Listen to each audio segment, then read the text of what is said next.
Programme میں ایک مرتبہ پھر آپ کو خوش آمدید کہتا ہوں۔ وقفے میں جانے سے قبل نبی کریم صلی اللہ علیہ وآلہ وسلم کے پاس جو نوجوان آیا تھا اور اپنے گناہ پر بہت شرمندہ تھا اور سرکار اسے دلاسا دے رہے تھے، اور آخر میں ختم مرتبہ صلی اللہ علیہ وآلہ وسلم نے ارشاد فرمایا کہ تیرا گناہ عظیم ہے تو معاف کرنے والا خدائے عظیم ہے۔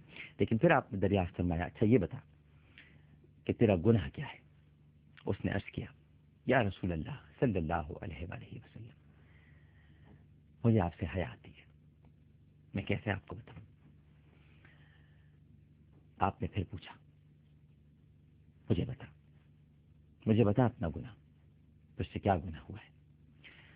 اس شخص نے نظریں جھکا کے آنسو بہاتے ہوئے بارگاہ ختم مرتبہ صلی اللہ علیہ وآلہ وسلم میں عرض کیا، یا رسول اللہ صلی اللہ علیہ وآلہ وسلم، میں کفن چور تھا اور 7 سال تک یہی پیشہ کیا۔ ایک دفعہ انصار کی ایک لڑکی فوت ہو گئی، میں نے اس کی قبر کھودی اور کفن اتار کر چل دیا۔ تھوڑی دور گیا تھا کہ شیطان نے مجھ پر غلبہ پا لیا، مجھ پر چھا گیا۔ میں نے واپس لوٹ کر، کفن تو اتار ہی چکا تھا اس لڑکی کا، واپس لوٹ کر قبر میں اتر کر اس سے مجامعت کی۔ نکل کر تھوڑی دور گیا تھا کہ کیا دیکھتا ہوں کہ وہ لڑکی کھڑی پکار رہی ہے اور پکار پکار کر کہہ رہی ہے کہ اے نوجوان، تجھے قیامت کے دن جزا اور سزا دینے والے سے حیا نہیں آتی، تجھے شرم نہیں آتی؟ جس وقت وہ اپنی کرسی فیصلے کے لیے رکھے گا، اللہ اکبر، اور ظالم سے مظلوم کا بدلہ دلوائے گا، تو مرنے والوں کے مجمع میں مجھے ننگا کر کے چل دیا ہے، میں اپنے رب کے روبرو تجھ سے انصاف مانگوں گی، تیرا گریبان پکڑوں گی۔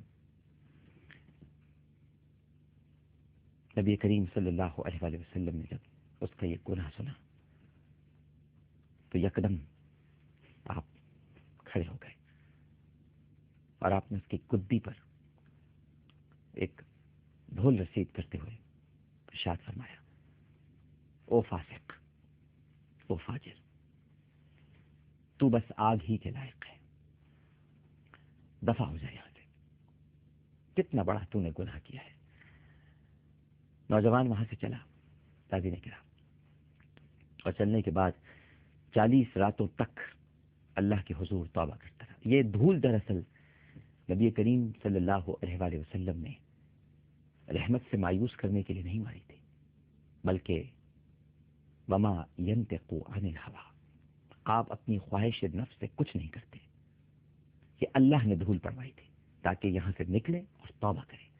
صرف گناہ بتانے سے کچھ نہیں ہوگا، رسول تعلیم دے رہے ہیں، سب سے بڑے معلم ہیں، ان سے بڑا کوئی معلم نہیں۔ اگر وہ یہ فرما دیتے اس وقت کہ جا تجھے معاف کیا، تو پھر وہ توبہ نہیں کرتا۔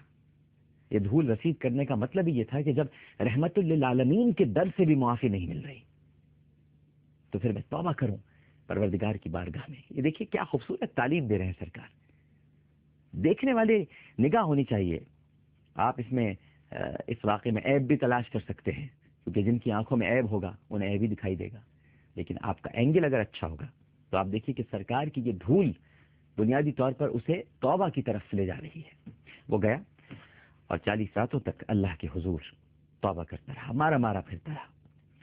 40 راتوں کے بعد آسمان کی طرف سر اٹھا کر کہنے لگا، اے محمد صلی اللہ علیہ وآلہ وسلم کے خدا، اے آدم و حوا کے معبود، اگر تجھے میری توبہ منظور ہے، اگر تجھے میری ندامت پروردگار پسند آئی ہے، اگر میرا رونا، میرا گڑگڑانا تجھے اچھا لگا ہے مالک، تو پھر حضور صلی اللہ علیہ وآلہ وسلم اور ان کے صحابہ کرام رضوان اللہ تعالی علیہم اجمعین کو خبر دے دے، ورنہ پھر آگ میں بھیج کر مجھے جلا دے اور آخرت کے عذاب سے نجات دے دے۔ بس اس نے اتنا ہی کہا تھا کہ حضرت جبرائیل علیہ السلام تشریف لائے، سلام کہا اور اللہ سبحانہ و تعالیٰ کی طرف سے نبی کریم صلی اللہ علیہ وآلہ وسلم تک سلام پہنچایا۔ آپ نے فرمایا وہ تو خود سلام ہے، سلام کا مبدا اور منتہا بھی وہی ہے۔ حضرت جبرائیل علیہ السلام نے عرض کیا کہ یا رسول اللہ صلی اللہ علیہ وآلہ وسلم، اللہ تعالیٰ ارشاد فرماتا ہے کہ تمام مخلوقات کو میں نے پیدا فرمایا ہے، میرے ہی کہنے سے کن کی منزل، کن فیکون کی منزل، یہ ساری مخلوقات پیدا ہوئی ہیں۔ مخلوق کو رزق بھی میں دیتا ہوں، ان کی توبہ بھی میں قبول کرتا ہوں اور سچی توبہ قبول کرتا ہوں۔ لہذا میں آپ کو یہ بتانے آیا ہوں کہ اللہ سبحانہ و تعالیٰ نے ارشاد فرمایا ہے کہ میں نے اپنے اس بندے کی توبہ قبول کر لی ہے، آپ اس پر نگاہ شفقت فرمائیے، آپ اس پر نگاہ کرم فرمائیے۔ حضور صلی اللہ علیہ وآلہ وسلم نے جیسے یہ سنا تو آپ مسکرائے، ایسے مسکرائے کہ آپ کے دندان مبارک ظاہر ہو گئے، اور پھر آپ نے اس نوجوان کو بلوایا اور اسے توبہ قبول ہونے کی بشارت سنائی۔ ناظرین کرام، عقل مند آدمی کو اس سے سبق لینا چاہیے اور جاننا چاہیے کہ زندہ کے ساتھ زنا کرنا مردے کے ساتھ زنا کرنے سے زیادہ گناہ ہے، اور اس کی معافی کے لیے سچی اور حقیقی توبہ کرنی چاہیے۔ آپ دیکھیے کہ جب اس نوجوان نے سچی توبہ کی، اللہ کے حضور گر گڑایا، رویا، تو اللہ تعالیٰ نے اسے معاف کر دیا۔ لہذا جس حیثیت کا گناہ ہو، توبہ بھی اسی درجے کی ہونی چاہیے۔